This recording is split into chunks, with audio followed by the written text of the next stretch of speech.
Bonjour, bienvenue à Pontivy pour une petite introduction au temps de l'Avent dans lequel nous rentrons ce dimanche 2 décembre.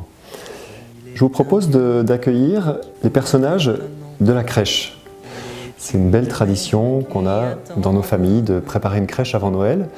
Et pourquoi pas la préparer dès le début du temps de l'Avent? Parce que pour se préparer à Noël, les personnages qu'on met dans notre crèche, ils ont des choses à nous dire. Ici, à Pontivy, on aurait pu mettre les personnages de la crèche de l'église, les personnages bretons. Ici, ce sont des personnages malgaches qui nous accueillent et qui vont nous aider. Une belle crèche de Madagascar. J'ai mis 4 bougies qui vont représenter un peu comme 4 chemins de préparation à l'Avent. Si vous avez une crèche, vous avez Marie et Joseph, forcément dans toutes les crèches, sans doute des bergers, probablement des rois mages, et pourquoi pas un ange. Eh bien, voilà des chemins qui vont nous donner des pistes pour ce temps de l'Avent. Alors, j'aurais envie de commencer par l'ange. L'ange, c'est celui qui, en allant à la rencontre de Marie, se fait témoin du projet de Dieu. Dans les premières lectures de l'Avent, les 3 premiers dimanches de l'Avent, à travers la voix de Jean-Baptiste, on aura une expression du projet de Dieu qui vient en Jésus pour nous apporter le salut, pour que tout ce que Dieu a préparé, qui a été malheureusement mis à mal par le péché, puisse être repris dans l'amour de Dieu qui se fait homme. Et bien l'ange, qui souvent est en haut de nos crèches, parfois à côté d'une étoile, il nous rappelle ce que dira aussi Jean-Baptiste: préparez le chemin du Seigneur car il vient. Dieu a promis un Messie, Dieu a promis un Sauveur, il vient, attendons-le avec confiance et espérance et avec joie. Parce que les anges, le jour de Noël, ils seront les témoins de la grande joie, la joie du salut. Après, il y a peut-être les mages d'abord. Les mages, ils ont vu une étoile se lever et ils sont partis de loin, d'encore plus loin que les bergers. Qu'est-ce qui les animait, les mages? Les mages, ils se sont mis en route parce qu'ils avaient une recherche de sens. Et cette recherche de sens, elle prenait les chemins de la science de l'époque, si on veut, de la recherche, d'une recherche avec toutes les facultés humaines. Où va le monde? Comment est-ce qu'on peut, dans ce monde, être heureux, donner du sens à notre vie? Les mages, ils se sont mis en route parce qu'ils ont perçu un signe de Dieu, et ils l'ont suivi. Ils ont répondu à une invitation. Et cette image des mages qui marchent, qui avancent et qui cherchent du sens, de tout leur être, c'est une belle image de l'Avent. Ils ne sont pas venus les mains vides, ils se sont impliqués, ils apporteront quelque chose d'eux-mêmes dans cette quête. Ensuite, il y a les bergers.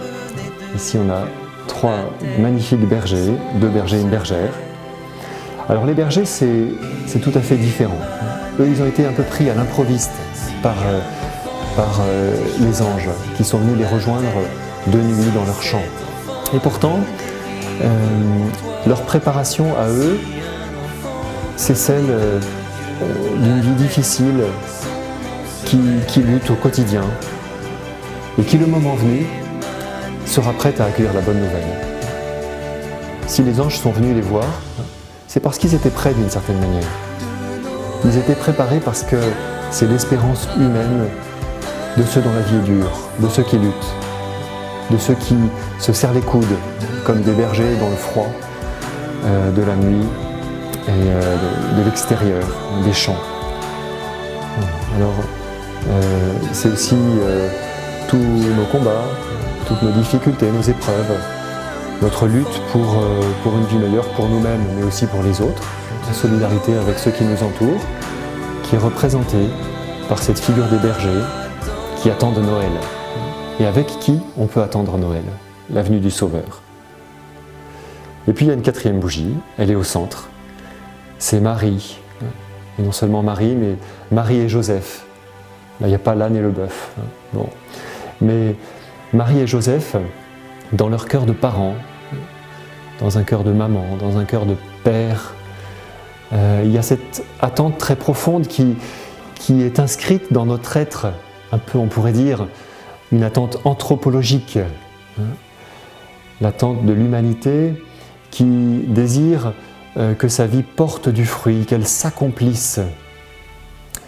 Et évidemment, avec Marie, on en a une figure plus grande que toute, parce que non seulement Marie va être maman, mais en plus elle est la mère du Sauveur. Et on aura ces paroles déjà dans le Magnificat, ce sera le 4e dimanche de l'Avent, mais ensuite dans cet écho que donnera la parole de Jésus, heureuse plus encore celle qui a cru en la parole, celle qui l'a gardée.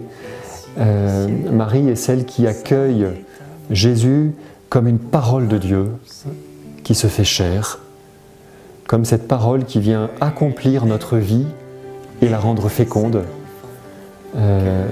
à travers sa maternité divine. Voilà, 4 figures de l'Avent. Eh ben, chacun peut les vivre. Bien sûr, il y a le calendrier de l'Avent que chacun peut avoir dans sa maison, mais mettre sa crèche en place dès le début de l'Avent et mettre déjà tous ces personnages qui cheminent et avec lesquels on peut cheminer, eh ben, c'est une belle façon de se préparer à la grande fête de Noël, que je vous souhaite très belle cette année encore.